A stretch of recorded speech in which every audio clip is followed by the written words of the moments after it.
Hello guys, నేనైతే గిల్లి create చేశాను అనమాట. సో మన గిల్లి వచ్చేసి టీమ్ ఆంధ్ర అనమాట. ప్రజెంట్ మన గిల్లి అయితే నేను, మన చిన్నోడు ఎస్ఎం రామ్ గారు, యోగేంద్ర అండ్ అలాగే మా సిస్టర్ స్కూల్లో ఉన్నాము. సో మన ఆంధ్ర వాళ్ళు ఎవరైనా రావాలి అనుకుంటే, వాళ్ళకి ఇంట్రెస్ట్ ఉంటే నాకైతే డిఎం చేయండి. నేనైతే పక్కా రిప్లై ఇస్తాను, లేదా కామెంట్ చేయండి. అంతేగా నేను రిప్లై ఇవ్వకపోతే కనుక గిల్లి యూఐడి అయితే పెడుతున్నా.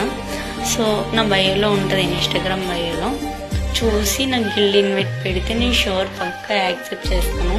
బట్ నేనైతే గిల్లోకి రావడానికి ఇవన్నీ పెట్టుకోవడండి త్రూ ఇట్లాంటి ఏం చెప్పను, జస్ట్ రండి. బట్ ఎటువంటి గొడవలు పెట్టుకోవద్దు. అండ్ అలాగే 1v1 1v2 ఇట్లాంటివి కూడా అడగొద్దు. జస్ట్ వచ్చి బిఆర్ ఆడడానికైనా ఓకే, సిఎస్ ఆడడానికైనా okay, I'm ready. So that's it అనమాట. గిల్లికి రావాలనుకున్న వాళ్ళు రండి, మన గిల్లి